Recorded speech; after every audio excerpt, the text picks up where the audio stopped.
ప్రేక్షకులకి నమస్కారం అండి. మంగు మచ్చలు లేకపోతే స్కిన్ను గ్లో లేకపోవడం, మచ్చలు పడడం, చిన్న చిన్న చుక్కలు కానీ, పెద్ద మచ్చలు కానీ, లేకపోతే ఒక పులిపిరిలాగా వచ్చి నల్లటి బ్లాక్ హెడ్స్ అంటాం కదా, రెడ్ హెడ్స్, బ్లాక్ హెడ్స్ ఇలాంటివి కూడా రావడం, ఇలాగ మొహం యొక్క సౌందర్యం తగ్గిపోవడం వల్ల దానివల్ల చాలామంది ఇబ్బంది పడుతూ ఉంటారు. ఈ మచ్చలు అనేవి రకరకాలు ఉంటాయండి. ఇందులో దీన్ని మేము దారుణక రోగాలు అంటాం అన్నమాట. రకరకాలుగా వస్తాయి. ఇవి రావడం వల్ల మీ ఫేస్ యొక్క అందం పోవడం, లేకపోతే డ్రైగా అయిపోయి ఫేసు కలర్ మారిపోవడం ఇలాంటివి జరుగుతూ ఉంటాయండి. ఈ ముఖ్యంగా ఎందుకు వస్తాయంటే మనం రకరకాల కెమికల్స్ తోటి ఉన్న ఆహారం తీసుకోవడం కానీ, లేకపోతే కొన్ని డ్రగ్స్ మీకు పడని, మీ శరీరానికి సూటబుల్ కానీ ఆహారం, సూటబుల్ కానీ సూట్ అవ్వని డ్రగ్స్ అవి తీసుకోవడం వల్ల వస్తుంది. అదేవిధంగా ఏజ్ ఫ్యాక్టర్ వల్ల కూడా కొన్ని మచ్చలు వస్తూ ఉంటాయి. ఏజ్ ఫ్యాక్టర్ వల్ల వచ్చినవి సాధ్యమైనంత వరకు మనం రాజీ పడి వదిలేయటం బెటర్ అండి. ఈ రకరకాల కెమికల్స్ వాడడం వల్ల ఫేసెస్ మీద ఫేస్ గ్లో కోసమని, లేకపోతే నున్నగా ఉంటుందని కానీ, రకరకాల కోటింగులు వేసుకోవడం, ఆయిల్స్ రాయడం, సీరమ్స్ రాయడం, ఈ అతిగా రాయడం వల్ల కూడా ఫేస్ డ్రై అయిపోవడం వల్ల మీ మొహంలో ఉన్న సెల్స్, అప్పర్ స్కిన్లో ఉన్న సెల్స్ చనిపోవడం వల్ల కూడా ఈ రకమైన ప్రాబ్లమ్స్ వస్తాయండి. ఇది మీ స్కిన్ టైట్కి కొన్ని రకాలైన ఆయిల్స్ ఉంటాయండి మా దగ్గర. అంటే స్కిన్ మడతలు వచ్చేస్తాయి. మడతలు రావడం వల్ల స్కిన్ నున్నగా ఉండదు. అప్పుడు ఏం చేయాలంటే మనం రక్తశుద్ధి అనేది చేయడం చాలా ఇంపార్టెంట్ అండి. మనం పైన రాసే క్రీములు కానీ, లేకపోతే అనేక రకాల కెమికల్స్ వాడడం వల్ల కానీ టెంపరీగా రిలీఫ్ ఉండొచ్చు, కానీ ఫ్యూచర్లో వాటి వల్ల ఉన్న స్కిన్ కూడా పాడయ్యి ఒకేసారి మార్పు చెంది చాలా దారుణంగా అవడానికి కూడా అవకాశం ఉంటుందండి. అందుకేం చేయాలంటే మీరు ఈ రక్తంలో వచ్చిన కల్మషం వల్ల అప్పర్ లేయర్లో ఉన్న స్కిన్ సెల్స్ డెడ్ అయిపోవడం, లోపల ఉన్న ధాతువులు అంటాం మేము, సెల్స్ అంటాం కదా, ఆ సెల్స్ చనిపోవడం వల్ల కూడా ఈ డిస్కలర్ అనేది వస్తుందండి. ఈ ఎక్కువ కెమికల్స్ వాడినప్పుడు చనిపోయిన డెడ్ స్కిన్ని బతికించడానికి కూడా, రిజోనేట్ అవ్వడానికి కూడా 2-3 రకాల ఆయిల్స్ ఉంటాయండి మా దగ్గర. అదేవిధంగా దీన్ని ట్యాన్ టు గ్లో అంటాం. ట్యాన్ నుంచి అంటే ఏదైతే కలర్ మారిపోయిందో ఆ కలర్ నుంచి బయటికి రావడానికి కూడా ఒక పౌడర్ అండి. అది మీరు తీసుకుని చేతిలో వేసుకుని వాటర్ తోటి కలిపి మీరు పడుకునే ముందర అప్లై చేసుకోవాలి. అప్లై చేసిన 20 మినిట్స్కే మీరు దాన్ని వాష్ చేసేయచ్చు అనమాట. ఎలాగా అంటే ఎక్కువసేపు ఉంచక్కర్లేదండి. అది రాసుకుని తెల్లవారులు ఉంచుకోవాలేమో అలాంటి ఇబ్బంది ఏం లేదు. మీరు దాన్ని అప్లై చేసిన 20 మినిట్స్కి లైట్గా మండుతుంది. ఎక్కువ మండితే ఆపేయండి. అలాగే కంపల్సరీగా టెస్టింగ్ డోస్ అనేది మీ చెవి వెనకాలో ఎక్కడో చోట కనపడిన చోట ఒక 4-5 రోజులు రాసుకోండి.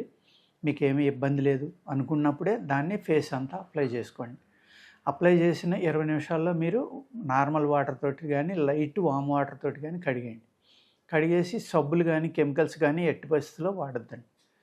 జిడ్డుగా ఉంటుంది బాగా ఫేసు. అది మీరు ఏం చేస్తారంటే అలా వదిలేసి హ్యాపీగా పడుకోండి. ఒక గంటకో అరగంటకో అది అబ్జర్వ్ అయిపోతుంది. ఎర్లీ మార్నింగ్ లేచిన తర్వాత మీరు ఇలా పాము చూసుకుంటే 24 అవర్స్లోనే మీకు ఆ డిఫరెన్స్ అనేది తెలిసిపోతుందండి. ఇది 100కి 100 మందికి పనిచేస్తుందా అంటే చెప్పలేము. అలాగే మీ శరీర తత్వానికి సూట్ అవ్వాలి. ప్లస్ ఇది రాయడం వల్ల ఆ చర్మం యొక్క క్లోజ్ అయిపోయిన ఏవైతే హోల్స్ ఉన్నాయో అవన్నీ ఓపెన్ అవ్వడం వల్ల ఆ లోపల ఉన్న కల్మషం అంతా బయటకు వచ్చేసి అక్కడికి బ్లడ్ ఫ్లో అనేది మళ్ళీ జరిగి చక్కని గ్లో వస్తుంది. నున్నదనం అనేది పెరుగుతుందండి. స్మూత్నెస్ కూడా ఫేస్కి 24 అవర్స్లోనే మీకు తెలుస్తుంది అనమాట. ఆ విధంగా మీరు రాసుకుని ట్రై చేసి చూసుకోండి. ఇది వాడిన తర్వాత ఒక ఆయిల్ ఉంటుందండి. అది కొన్నాళ్ళు మీరు నైట్కి పడుకునేటప్పుడు లైట్గా కొన్ని డ్రాప్లు వేసుకుని అప్లై చేసి కాసేపు ఎక్కువ ప్రెజర్ ఇవ్వకుండా మర్దన చేయండి. మర్దన చేసి అలా హ్యాపీగా పడుకోండి. కంటికి తగలకుండా చూసుకోండి దానివల్ల ఏమవుతుందంటే ఎక్కడైతే మీకు పింపుల్స్ వల్ల చిన్న చిన్న గుంటలు పడినా కూడా, లేకపోతే ఈ పోర్స్ క్లోజ్ అయిపోవడం వల్ల మీకు మచ్చలు కానీ ఇవన్నీ కూడా తగ్గిపోయి ఏ అయితే గుంతలు పడ్డాయో ఆ గుంతల్ని కూడా తీసేసి రిజువనేట్ చేస్తుందండి ఆయిల్. దాన్ని మీరు ఏం చేయాలంటే ఎవ్రీడే నైటు ఒక 3 to 4 మంత్స్ వాడుకోవాలి. ఏదైనా సరే ఓవర్ నైటు మిరకిల్స్ అయిపోతాయంటే అలాంటివి ఆలోచించొద్దండి. కానీ నేను ఏదైతే చూపించానో స్క్రబ్బు, ఆ స్క్రబ్ వల్ల మీకు 24 అవర్స్‌లోనే రిజల్ట్ కనపడుతుంది. దానికి రిజల్ట్ కనపడింది కాబట్టి ఈ ఆయిల్‌కి కూడా కనపడుతుందని మీరు అనుకోవద్దండి. అదేవిధంగా మీరు ఏం చేయాలి అంటే ఎక్కువ కెమికల్స్ వాడినప్పుడు ఆ కెమికల్స్‌ని న్యూట్రలైజ్ చేయడానికి కూడా కొన్ని ఆయిల్స్ మీరు వాడుకుంటే బాగుంటుందండి. మాయిశ్చరైజర్స్ వాడుకోవడం, అలాగే మీకు కీరా ఉంది, కీరా పల్ప్ వాడుకోవడం, లేకపోతే మీరు చుక్కకూర ఉంది కదండి, చుక్కకూర అంటే మెంతికూర, చుక్కకూర కాదు, మెంతికూర నూరుకుని దాన్ని ఫేస్కి అప్లై చేసుకుంటే చక్కగా పనిచేస్తుందన్నమాట. లేదు కొబ్బరి నూనెలో మీరు వేడి చేసిన కొబ్బరి నూనెలో కొన్ని డ్రాపులు నిమ్మరసం వేయండి. వేసిన తర్వాత ఆ నిమ్మరసం పూర్తిగా ఆ వేడి చేసినప్పుడు ఇంకిపోయేలా చూసుకోండి. అందులో ఆ కొబ్బరి నూనె అనేది రాసుకున్నా కూడా తగ్గుతుందండి. అదేవిధంగా మనం ఆముదం ఒక అద్భుతమైన మెడిసిన్ అది.